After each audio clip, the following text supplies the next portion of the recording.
Bem, como todos sabem, eu estou já há um bom tempo meditando em cima do livro de Mateus, né? Na verdade, o grupo que já me acompanha há algum tempo, né? Eu estou deglutindo a palavra bem lentamente, né? Já abandonei já faz um tempo aquela vontade visceral de não vou ler a Bíblia em um ano. Não, eu já passei dessa fase, né? Já tem um momento para isso, mas agora para mim já não é mais esse momento. Agora é um momento de ir devagar e contemplando cada versículo, cada passagem, né? Então, aqueles que já estão comigo já há um tempo já passaram por vários livros da Bíblia, né? Eu gastei um bom tempo ali nos profetas maiores e menores, mas gastei um bom tempo em Jeremias, gastei um bom tempo em Ezequiel. E agora, depois de passar pelos menores, entrei agora no livro de Mateus e vou mergulhar no Evangelho adentro. E já estou um bom tempo no livro de Mateus, né? Então eu creio que até Jesus voltar, talvez não tenho nem certeza disso, né? E se ele demorar muito, se ele não demorar muito, com certeza eu não vou nem terminar o Novo Testamento, não dá tempo. Mas, e aí estou explorando Mateus com um pouco mais de profundidade, né? Eu estou gastando um tempo com aqueles que se reúnem comigo lá para discutir o reino de Deus, mas aqui com vocês eu estou progredindo em alguns versículos específicos e algumas passagens específicas, desculpa. E hoje eu vou explorar um pouquinho um acontecimento de Mateus 26, né? Vamos lá, vamos ler primeiro, né? Depois acabou que eu nem abri a Bíblia. Deixa eu abrir a Bíblia aqui. A gente vai falar um pouquinho daquela passagem de Jesus participando de uma ceia e sendo ungido por Maria, né? Ora, estando Jesus em Betânia, em casa de Simão, o leproso, aproximou-se dele uma mulher, trazendo um vaso de alabastro cheio de precioso bálsamo. Ele derramou sobre a cabeça, estando ele à mesa. Vendo isto, indignaram-se os discípulos e disseram: para que esse desperdício? Pois esse perfume podia ser vendido por muito dinheiro e dar-se aos pobres. Mas Jesus, sabendo disso, disse-lhes: por que molestais essa mulher? Ela praticou boa ação para comigo. Porque os pobres sempre os tendes convosco, mas a mim nem sempre me tendes. Pois, derramando esse perfume sobre o meu corpo, ela o fez para o meu sepultamento. Em verdade vos digo, aonde for pregado em todo o mundo este evangelho, será também contado o que ela fez para a memória sua. E isso se cumpre hoje, né? Assim como se cumpriu várias vezes ao longo da história. Vamos no paralelo, que é Marcos 13:9. É a partir do 3, tá? Estando ele em Betânia, reclinando-se à mesa em casa de Simão o leproso, veio uma mulher trazendo um vaso de alabastro com preciosíssimo perfume de nardo puro, e quebrando o alabastro, derramou o bálsamo sobre a cabeça de Jesus. Indignaram-se alguns entre si e diziam: para que este desperdício de bálsamo? Porque esse perfume poderia ser vendido por mais de 300 denários e dar-se aos pobres. E murmuravam contra ela. Mas Jesus disse: deixai-a, porque a molestais?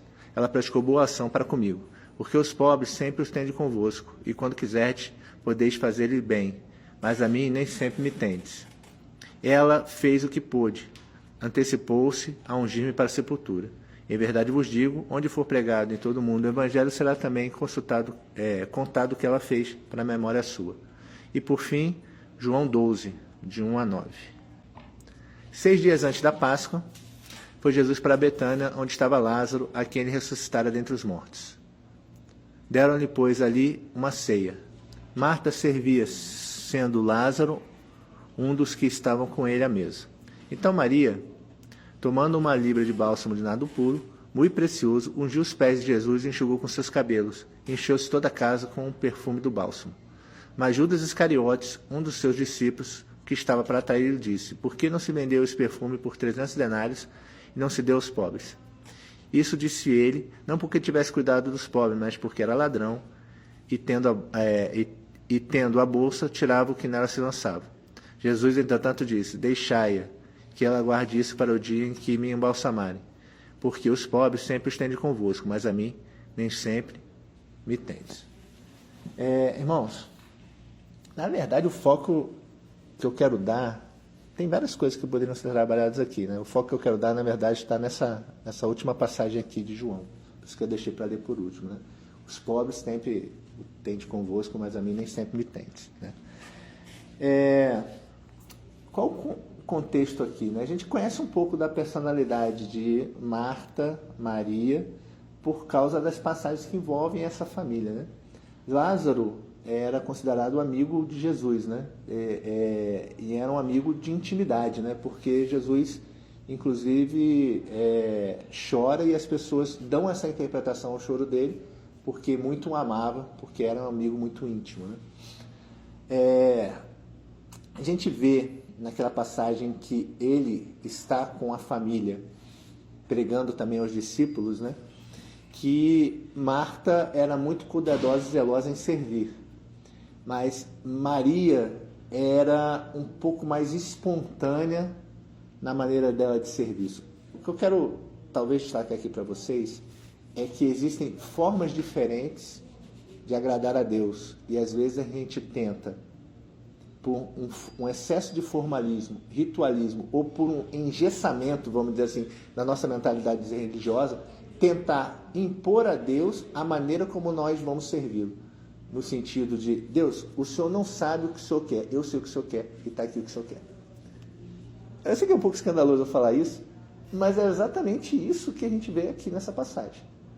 A gente vê uma pessoa que ela rompe o racional, ela quebra o litúrgico para poder servir a Cristo da maneira como ela entendia que Cristo precisava e queria ser servido. Contra uma mentalidade já amarrada ou meia racional ou materialista de que existem outras maneiras de servir a Deus e ele se agradaria mais dessas outras maneiras. E, no entanto, Jesus fala, não, peraí, vocês não compreenderam a natureza do que é serviço e a natureza da espontaneidade que eu preciso que vocês venham a exercer na hora de se relacionar comigo. A gente já vê isso lá, anteriormente, quando Jesus chega na casa de Lázaro, Maria e Marta vão se dispor a servir a Cristo. Eu quero que vocês entendam isso. Marta não estava não servindo. Ao contrário, ela, na cabeça dela, o que ela estava fazendo, bem recebendo os irmãos. E quem é casado aqui, todo mundo é casado. Todo mundo aqui é casado. Então vai entender bem. Eu não sei se os homens, suas esposas são assim. E eu não sei se vocês, mulheres, são assim. Quando a gente faz reuniões lá em casa aos sábados, né? Por exemplo, esse sábado minha esposa ela joga vôlei, é a terapia dela, né? Então, não sei se talvez o Ladislau não saiba, talvez a irmã ali não saiba, mas acho que já me ouviu comentar que eu tenho 2 filhos autistas, né? Então, uma de 7, uma menina de 7 e um garoto de 17, Jonatas e Emanuela, que demandam muito, são autistas, não é que são autistas de baixa demanda, são de média demanda, não vou dizer que é de alta, porque tem alguns que têm uma situação bem mais comprometida. Mas meus filhos, por exemplo, são não verbais, eles não conseguem realizar as atividades cotidianas sozinhos, então demandam muito da minha esposa, demandam muito de mim. E minha esposa, ela tem duas coisas que ela se apega, né?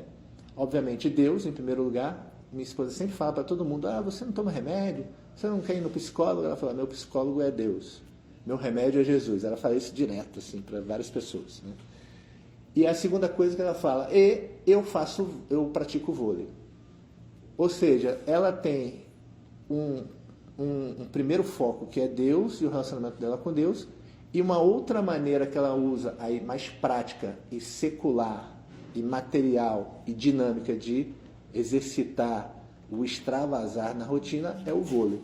Então ela vai no vôlei segunda, ela vai no vôlei quarta, ela vai no vôlei sexta, e esse final de semana, o lugar onde ela pratica, que é o Minas Clube, né, se inscreveu numa competição de vôlei no Libravo, é Liga de Brasília de Vôlei, Brasiliense de Vôlei. É uma liga realmente oficial, né? E ela foi jogar lá, na faixa etária dela, né? E foi sábado de manhã e domingo de manhã. Então, ela foi sábado de manhã, voltou, atrasou um pouco, voltou lá meio-dia e pouco, e eu fiquei com as crianças em casa. E aí, qual foi a preocupação dela quando ela voltou para casa? preciso arrumar as coisas para quê? Porque vai ter uma reunião, é 5 horas que a gente está fazendo a reunião, vai ter uma reunião aqui em casa às 5 horas, onde eu vou receber as pessoas. Né? Então, essa preocupação de bem receber, eu percebo, a minha mulher tem isso muito forte. Não sei se isso é característica de todas as mulheres, mas eu acredito que sim, pelo que eu converso com os irmãos. Né? O homem já é um pouquinho mais assim, não, mas tá bom. Tipo assim, não estou vendo porque você está preocupada, tá bom. Né? O homem já é mais assim, largado nesse aspecto. Né? Então, Marta era assim. Então, Marta, ela queria bem receber. Então, ela estava ocupada falando assim, como eu vou servir Jesus? Servindo bem, não só a ele, mas quem ele trouxe para a minha casa. É uma maneira de servir. E Maria estava preocupada em estar com Jesus o máximo que ela podia para sorver cada palavra, cada gesto, cada ação. Eu percebo que, assim, esses momentos aqui, eu sempre falei que esses momentos aqui me são muito valiosos, né? Por que esses momentos me são valiosos? Porque aqui, irmãos, às vezes é uma fala do Martins, às vezes é uma palavra do Ladislau, que agora está começando a frequentar com a gente aqui, né? Ele falou que vai, ele fez uma promessa, vou deixar gravado aqui, para constrangê-lo. Ele falou assim, eu sempre estarei aqui, a não ser que ou Jesus voltar, ou eu estou em outro lugar, porque eu não sou onipresente, mas eu estou pedindo a Deus que me dê esse atributo. Então, assim, ele vai estar aqui com uma frequência, né? Então, mas é uma palavra, às vezes é aqui, por exemplo, eu não convivo muito com o Ferreira, eu convivo muito com a Celino, mas não convivo tanto com o Wagner, não convivo tanto com o Martins. Eu queria conviver mais e o Martins fugindo de mim. Né? Eu não convivo tanto com vocês, né? Com o Wendel, com a Thaís, e nem com outros que vêm aqui, que não estão aqui hoje. A oportunidade que eu tenho de saber como vocês estão, de ver nos teus olhos se vocês estão bem, se vocês não estão, conviver, é aqui. Né? Então, esses momentos são preciosos, então eu não quero desperdiçá-los. Então eu faço de tudo, me mobilizo para poder estar aqui. E para receber de Deus o que Deus vai fazer através de vocês. Eu não venho aqui só para servir, mas também, em certa medida, ser servido. Eu já falei aqui, já tive pregações extensas aqui sobre a minha dificuldade em enxergar pessoas que só vêm aqui para serem servidas, porque isso não é o propósito da igreja. O propósito da igreja é que vamos consolar, exortar e edificar uns aos outros, para que venhamos a servir uns aos outros. Mas eu venho aqui também para ser servido e vocês são bênção na minha vida. Maria, ela tinha esse sentimento em relação a Jesus. Caramba, não é sempre que Jesus está aqui. Irmãos, pensem o seguinte, Jesus frequentava aquela região, mas ele, na verdade, a sede no ministério dele, a maioria do tempo era em Cafarnaum. Tinha uma dificuldade dele se deslocar de Cafarnaum para Jerusalém, e Betânia era bem do lado de Jerusalém. Então não era sempre que Jesus estava ali. Não é igual hoje, eu pego um Uber e vai. Né? Pô, todo mundo tem carro e vai. Né? Viagens eram a pé, alguns a cavalo, mas Jesus era a pé. Então não era sempre que ele estava lá. Então ela não queria perder nenhum momento que ele estava lá. E ela se debruça aos pés dele para ouvir. E Marta fica indignada, ela não me ajuda. Qual é o pensamento de Marta? Tem um quê de martacentrismo ali? Tem, mas tem também uma mentalidade tipo, ela não faz aquilo que deveria fazer. Porque na cabeça de Marta, qual era a maneira de servir? Cuidando da boa recepção de quem estava lá. Então, quando ela olhava alguém que fugia ao padrão, qual era a crítica dela? Olha, ela não está servindo da maneira correta.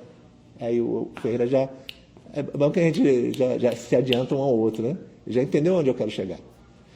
Então, para certas pessoas tem uma maneira certa de fazer as coisas.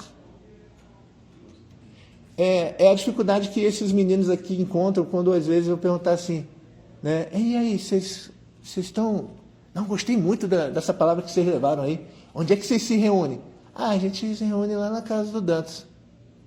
Mas qual a igreja? Aí já começa a dificuldade, né? É a igreja de Deus, assim. Tem pastoreio, a gente oferta, a gente ceia. É tudo que uma igreja tem. Tem liderança, tem disciplina, tudo que constitui ser uma igreja. Só não tem templo. Mas aí já começa a ficar difícil explicar. E aí eu tenho certeza que eles já passaram por isso, porque eu já passei várias vezes. Eu vejo nos olhos de algumas pessoas, tipo assim, mas essa não é a maneira certa de servir a Deus. Convida para a igreja. Tá, mas vai lá domingo. Não, mas só o seguinte, já que vocês estão sem igreja, vai na minha, entendeu? Não, mas eu tenho igreja, irmão. Tipo assim, então, já faz tempo que eu desapeguei disso. Eu era mais radical no passado e Deus me corrigiu nisso, estava pecando. Que é o quê? Eu não entendia bem que Jesus trabalha e que Deus trabalha nessa multiforme graça, que tem gente que vai ficar bem e precisa do templo, da placa, da liturgia. Tem gente que não precisa disso. Mas todos precisam de quê? De igreja. Não existe cristão desigrejado. Não existe crente desigrejado. Se é desigrejado, não é cristão. Porque você não pode amar a cabeça e desprezar o corpo. Você não pode ter um relacionamento com o Deus vertical e não ter no horizontal. Tá ok?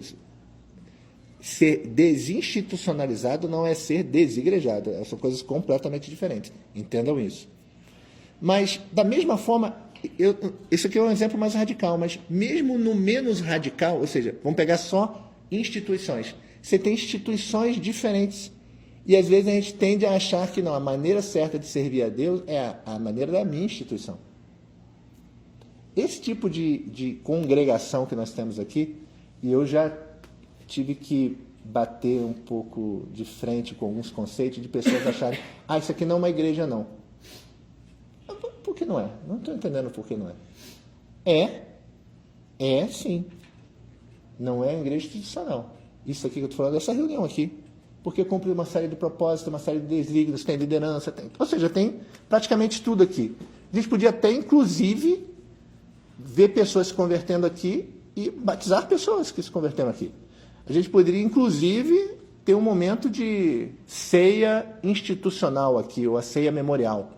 Porque tem ceia memorial e tem a não memorial, mas não vai ter nascimento.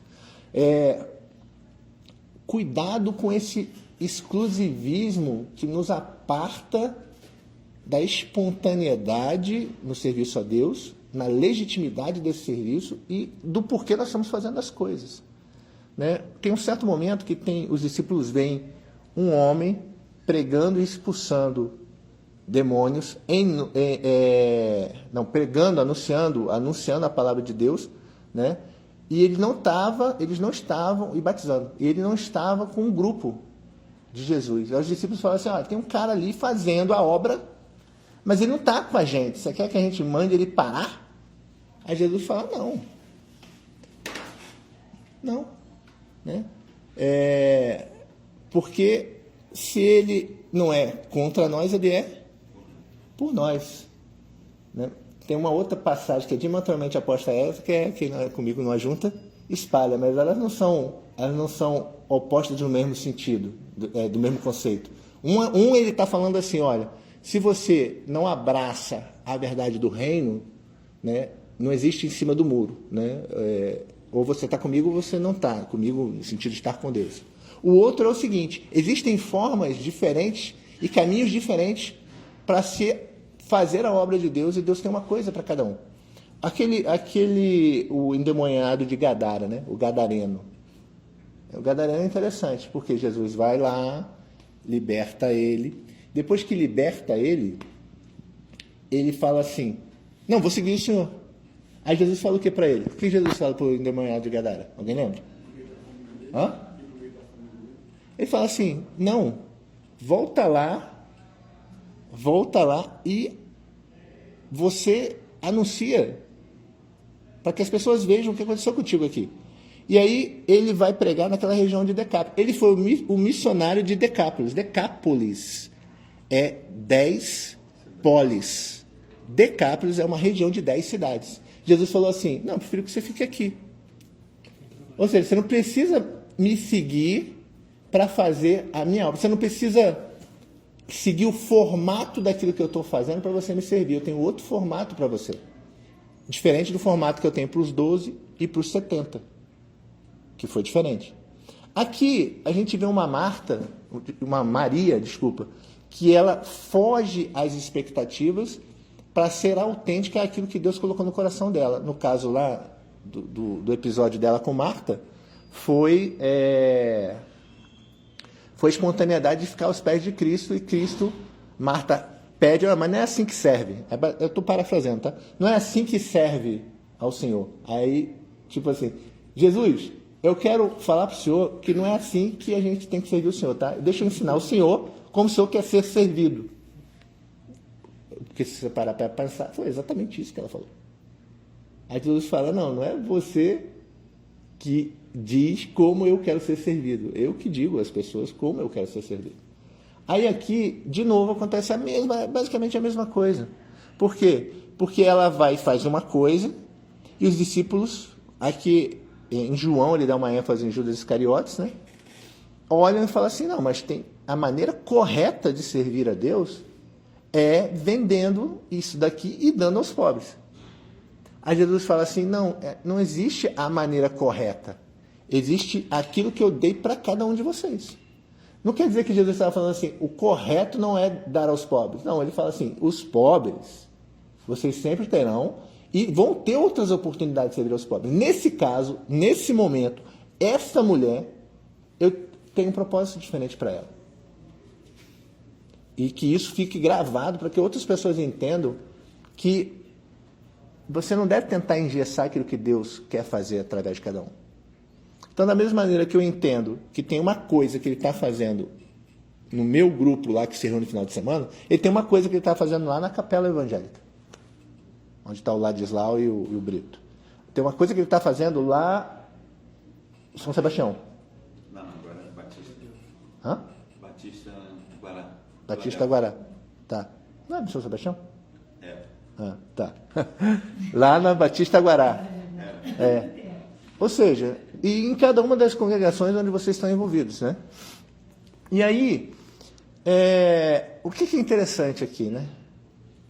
A perspectiva que a gente tem que ter dentro dessa realidade de você estar disponível para servir a Deus naquilo que Ele deu para você, de você enxergar que o que Ele deu para você não é melhor nem pior do que Ele deu para o outro. E que não é nem mais eficaz ou menos eficaz. Ou que agrada mais ou agrada menos a Deus. A gente tem essa mania de, mas o que agrada a Deus? Mas o que vai alcançar aquilo que é o propósito? Mas, irmãos, às vezes Deus tem para mim eu cuidar de uma pessoa, 2 pessoas. Quanto vale uma vida para Deus? Se o valor é imensurável. O que vale mais? Eu cuidar de uma pessoa ou eu cuidar de... Eu não acredito que é possível uma pessoa cuidar de 100 outras, tá? Isso é uma visão particular minha. Né? Ninguém pastoreia. Você pastoreia 100 pessoas? Não. Pastoreio de verdade? Você pode ensinar. Tipo assim, vim aqui e vou ensinar. Se isso aqui tivesse... Aqui cabem 101 pessoas nesse auditório. Mas botar umas cadeiras a mais, deve dar uns 115. Digamos que aqui tivesse lotado. Eu ia ensinar um princípio para 115 pessoas, mas é impossível eu pastorear 115 pessoas. Por quê? Porque pastorear envolve discipulado. Discipulado envolve relacionamento. Ou seja, vamos lá. Eu falei aqui que eu tenho 2 filhos, né? Citei o nome deles, né? Você lembra o nome? Thaís. Qual é o nome do meu filho? Tá ok. Eu citei aqui que minha esposa joga vôlei, certo? Falei o nome dela? Não. Qual é o nome da minha esposa? Você percebe que o relacionamento de pastoreio envolve relacionamento. Eu estou usando os 2 como exemplo para ficar claro que eu posso estar ensinando a Thaís, eu posso estar ensinando o Wagner, em alguma medida. Mas eu não os estou discipulando. Posso. Mas isso é uma via de mão dupla. Ou seja, eu não impus discipular ou liderar o Arcelino, por exemplo. Ele se permitiu estabelecer um relacionamento comigo e isso se transformou em discipulado, se transformou em pastoreio. É isso. Isso não é imposto. Vocês percebem isso? Então, essa questão, né, de eu enxergar que Deus tem algo para mim que é diferente do que tem do Ladislau e que tem para o Martins, amém. Eu acredito que temos uma coisa em comum aqui. Mas fora daqui, Deus tem uma coisa reservada para cada um. Para alguns aqui é a mesma coisa que eu, para outros é diferente. E eu entendo isso. E eu estou bem com isso. Estou tranquilo com isso. Né? E eu não estou preocupado se essa coisa que Deus tem para mim me leva a cuidar da vida de uma pessoa, de um casal, de 2 casais, ou de 30, que também já acho muito. Por quê? Porque, irmãos, para eu conviver com esses 2 garotos aqui, já é difícil, tem vezes que a gente quer estar junto e não consegue. Imagina eu estar com 12. Imagina, 12 para mim é um número, não está à toa que Jesus, não é à toa que Jesus falou 12, entendeu?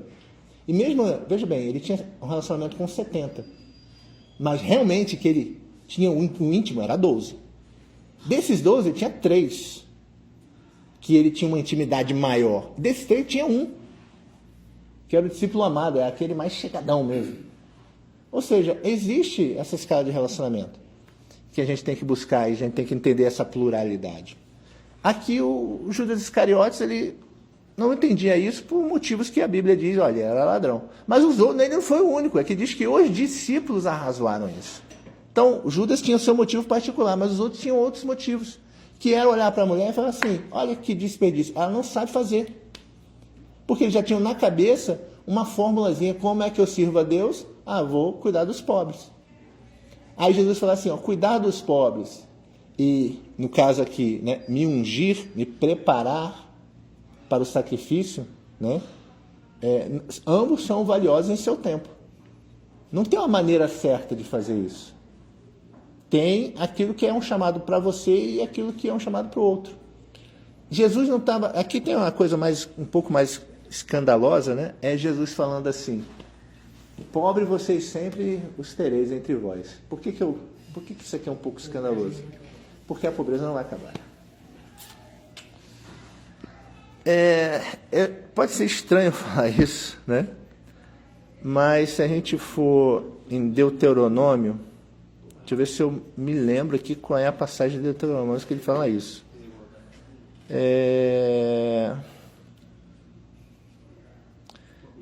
Deuteronômio 15:11. Se alguém quiser abrir aí, fala assim, os pobres nunca cessarão de fora da terra, portanto eu te ordeno dizendo, tu abrirás a tua mão a teu irmão, aos teus pobres e aos teus necessitados na tua terra. Ele está dizendo assim, olha, sempre vai haver essa desigualdade social. Porque uma coisa interessante a gente entender do ministério de Cristo, Cristo ele não veio fazer uma revolução social ou política. Cristo não veio para mudar o governo, para mudar as relações econômicas. Tanto que você não vê Cristo falando sobre escravidão, por exemplo. Você não vê Cristo falando sobre fórmulas macroeconômicas de como o Estado deveria se organizar para acabar com a pobreza. Não, Cristo ele vem pregar não para a sociedade enquanto sociedade, ele vem pregar para quem? Para indivíduos. Mudança de pessoas mudam a sociedade. Não mudanças de fórmulas de organização social. Porque ele tinha bem consciente na cabeça dele que se eu vou pregar para pessoas. Então, se o Martins mudasse, o Ladislau mudasse, o Ferreira mudasse, a Celina mudasse, o Dantas mudasse, todo mundo aqui mudar, a gente tem um impacto aonde? No Emaer. Sem eu precisar mudar a estrutura do Emaer. Sem eu precisar mudar a estrutura da FAB. Por quê? Porque nós seremos santos e exalaremos essa santidade na nossa prática cotidiana. O que ele está dizendo aqui é que, como o mundo jaz no maligno, e nós estamos aqui para sermos bênção no mundo, a gente vai sempre ter que lidar com problemas de organização social, organização econômica, organização política. Mas eu não estou preocupado, essa é uma das minhas existências, você tem que ser politicamente responsável, socialmente e politicamente organizado, como indivíduo, eu acho que deve. Mas a sua busca não é fazer uma revolução sociopolítica. Sua busca é anunciar o evangelho para uma sociedade caída e perdida. Para que pessoas mudem o seu entendimento de quem elas são e de quem Deus é. E se convertam a esse evangelho. E isso vai provocar uma mudança social, digamos assim, uma consequência, um desdobramento, involuntário, digamos assim. Mas o meu foco foram os indivíduos. E se eu tenho um bairro de pessoas santas, eu vou ter um bairro com menos violência, eu vou ter um bairro onde as pessoas assumem a sua responsabilidade de cuidar dos pobres, eu vou ter menos desigualdade social. Por quê? Porque a igreja assume esse papel social. Mas eu não estou preocupado em pregar para a sociedade, em mudanças sociais. Então Jesus está falando assim, olha, pobre sempre vai ter. Vocês têm que se preocupar em cumprir esse papel junto aos pobres. Mas identifique qual é o teu chamado. Por quê? Porque assim como tem um que cuida do pobre, tem um outro que cuida do rico. Outro dia eu falei que botaram no grupo da minha turma lá o trecho de uma entrevista com um indivíduo e ele falando sobre situação política em São Paulo, né? Eleição para prefeito, né? E aí o camarada lá estava falando algumas coisas e ele falou assim num comentário, né? Sobre o envolvimento do evangélico com política. Aí ele falou, há uma dificuldade muito grande eu não sei de onde tirou isso, do cristão, ele estava falando sobre um político em específico, falando assim, eu tenho uma dificuldade com esse político porque ele assume uma roupagem de que veio da humildade, né? Porque nós enxergamos que o cristão ele associa essa vinda de uma origem humilde, essa vinda da pobreza como virtude. Por quê? Porque isso vem da Bíblia. Vem da Bíblia como? Porque está escrito lá que dos pobres é o reino de Deus. Aí eu falei, cara, ele tirou isso, velho. De onde ele tirou isso? Obviamente foi do Sermão do Monte, né? Porque ele esqueceu só do pobre de espírito, né?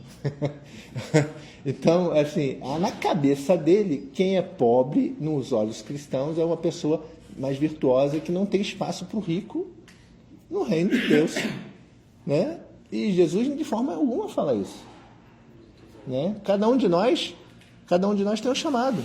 O rico é importante, ele é uma alma, precisa ser salva, né? Cristo falou que é muito difícil o rico.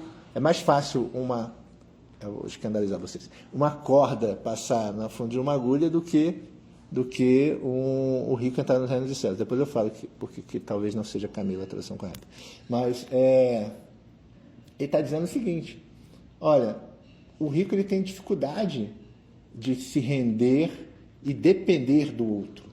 Ele não está num ambiente de dependência mútua e de serviço mútuo. Normalmente ele é servido. Ele não tem muita oportunidade de servir. E o serviço é a maneira como nós exercemos o cristianismo, o serviço mútuo. Mas, tanto isso não é verdade que o rico não vai entrar, que ele fala isso e um capítulo depois, quem é salvo? Zaqueu. Um capítulo depois, é proposital, inclusive, eu creio. Então, alguns vão ter um chamado de anunciar aos pobres, outros aos ricos. E o rico, quando se converte, irmãos, é bênção. Por quê? Porque a riqueza dele não é dele, é de quem? É de Deus. E ele vai usar a riqueza para quê? Para a glória de quem? De Deus. E para abençoar quem? O que não tem. Ele vai redistribuir essa riqueza com santidade. É isso. Então, um vai pegar para o pobre, outro para o rico. Um vai para o hospital. O outro vai para o orfanato, o outro vai para o asilo, o outro vai sair na rua, o outro vai estar dentro do templo. Ou seja, identifique aquilo que é o que Deus chamou para você fazer. No momento que Deus quer que você faça, da maneira que quer que você faça. E não olha para o lado falando assim, será que é melhor ou pior que o outro do lado? Não, ouça a voz de Deus.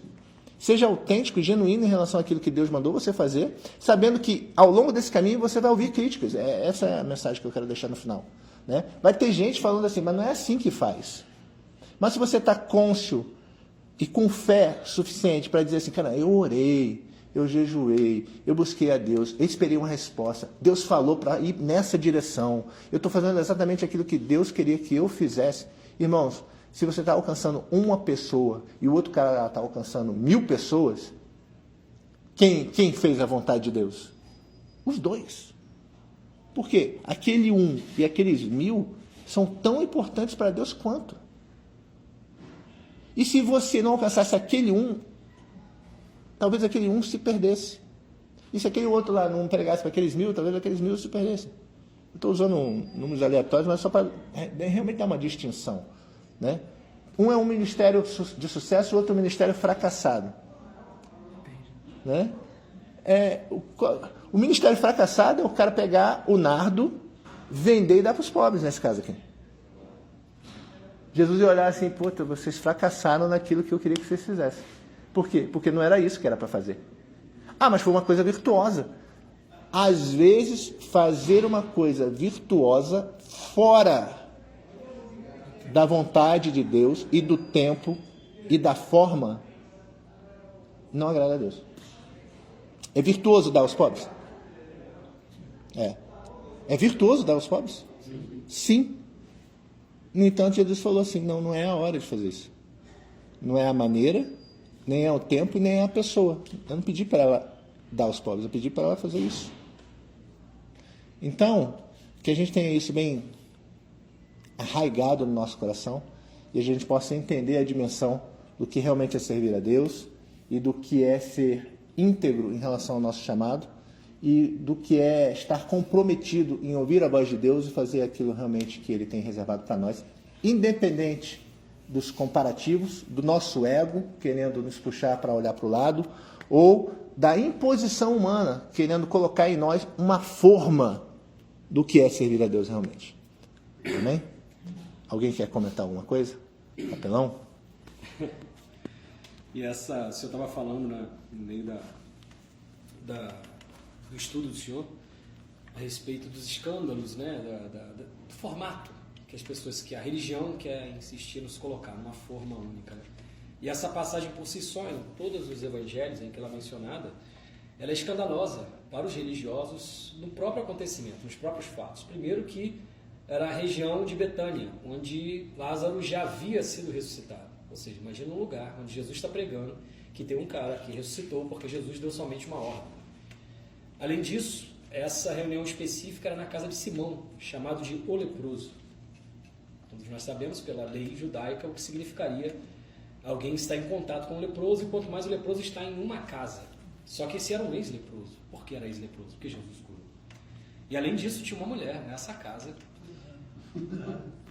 Além disso, tinha uma mulher nessa casa que adorava Jesus, com lágrimas molhando seus pés e enxugando com os cabelos, que a mulher não deveria nem andar com os cabelos descobertos. Então, essa passagem por si só é cheia de escândalos da graça de Deus. Né? Eu gosto dessa expressão, o escândalo da graça. A graça é um escândalo. Como assim? Jesus me salvou, apesar de mim ele me salvou, me chamou, me elegeu. Como assim? Então, a graça por si só é um escândalo. E é fruto disso. Eu costumo dizer isso, né? Eu falo para algumas pessoas. Um dia eu estava conversando com um brigadeiro e ele estava falando sobre religião. Eu falei, isso não escandaliza não? Porque é muito esquisito ouvir isso de um capelão. Eu não gosto de religião. Eu não prego religião. Para mim, religião só atrapalha. Mas ele concordou comigo. Porque a religião é um modo de a terra querer mudar a terra, né? Mas o nosso verdadeiro religare é o reconhecimento de que é Deus transformando a terra. Eu não critico os dogmas, porque é uma tentativa humana de se organizar, vamos colocar assim. Então eu não critico os dogmas, eu mesmo frequento a igreja, eu mesmo tenho umas certas liturgias, mas não é o nosso centro, não é o nosso cerne, não é a real intenção. Tudo isso mais faz parte da multiforme graça. A prova disso é esse texto. Esse texto é o escândalo da graça purinho aqui.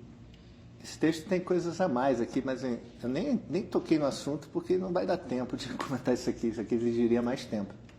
Se vocês quiserem, a gente pode conversar isso depois. Mas o relacionamento de Simão com Maria, porque para ela estar ali e ela adentrar aquela reunião, provavelmente Simão e ela tinham algum nível de relacionamento, né? Tem pessoas que vão dizer que Simão, o leproso, e Lázaro seriam a mesma pessoa. Eu discordo por um outro motivo que também não vou entrar aqui agora. Mas a questão é a seguinte: há um grau de parentesco entre Simão, Maria, Marta e Lázaro, né? Simão, o leproso, é mencionado em outra passagem em Lucas como sendo um fariseu.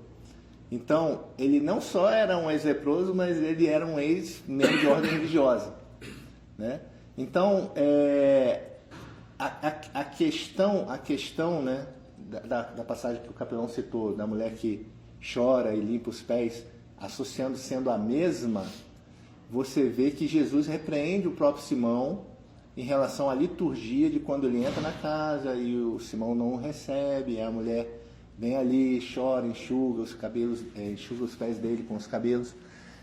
Se a gente fizer um paralelo entre essas duas passagens, a gente vai ver que tem uma série de implicações em relação à liturgia, à religião, ao formalismo, a pré-julgamento, a expectativas quebradas, que vão muito além do que eu falei e vai ao encontro do que o capelão falou. Mas eu realmente quis focar nessa última questão, porque para mim o que é mais importante, né? Mais importante é a gente olhar, uma das maneiras, né, de olhar para essa questão aqui, e você começar a se identificar, de novo, com quem somos e o que estamos fazendo aqui. Eu sempre vou desaguar nesse binômio, porque está em voga em quase todo o livro de Mateus. Qual a natureza e qual o propósito. Né? Nós somos filhos de Deus, estamos anunciando a outros que eles têm pai. Né? Então por que a gente está reunido aqui? Somos poucos reunidos no auditório para dizer uns para os outros que, olha, estamos juntos nesse ministério. Qual é o ministério? E fazemos a diferença nesse lugar aqui, que é o Estado-Maior da Aeronáutica, a Diretoria de Economia e Finanças e a Secretaria de Economia e Finanças. Né? E no CONGEP. Agora que tem um capelão que vai nos agraciar aqui todas as segundas e quintas-feiras. Né? Mas é fácil? Não é fácil. Eu gostaria que esse auditório estivesse cheio? Gostaria. Tem pessoas que não estão aqui porque Deus tem outra coisa para eles? Tem. Mas, irmãos, como eu acredito que a gente está caminhando para os estágios finais da humanidade, é quando daqui a 5 anos, 10 anos... Não, irmãos, se for daqui a 500 anos, já é estágio final, tá? Porque a humanidade tem bem mais que isso, tá? Mas a gente olha para a sociedade como ela tem se estruturado e como os valores têm sido deteriorados ao longo dos anos. Jesus, quando ele olha para os seus discípulos e ele faz o sermão escatológico, ele fala, olha, que no final dos tempos, né, por aumentar a iniquidade, o amor de muitos se esfriaria. E ele fala, em certo momento, né, quando porventura vier o Filho do Homem, achará fé na terra. Ele fala assim, olha, eu creio que eu ouço alguns pregadores falando assim, olha, vai haver um grande avivamento nos últimos tempos, do derramado do Espírito Santo. Eu creio porque tem evidências disso, principalmente nos profetas menores, em Ezequiel, em Jeremias tem evidência disso. A gente tem evidência disso no livro de Joel, considerando que parte dessa profecia de Joel já se cumpriu em Atos, no Pentecoste, mas como ele fala de 2 estações de chuva ali, a temporã e a serôdia, eu creio que tem uma parte daquela profecia que ainda vai se cumprir no final dos tempos. Então, eu creio que vai haver um derramado do Espírito Santo, mas não em uma multidão. Serão poucos, muito avivados, por causa dessas palavras de Jesus. Então, eu quero crer que muitos não estão aqui simplesmente porque não querem estar. Não é porque tem determinação de Deus para outro, não.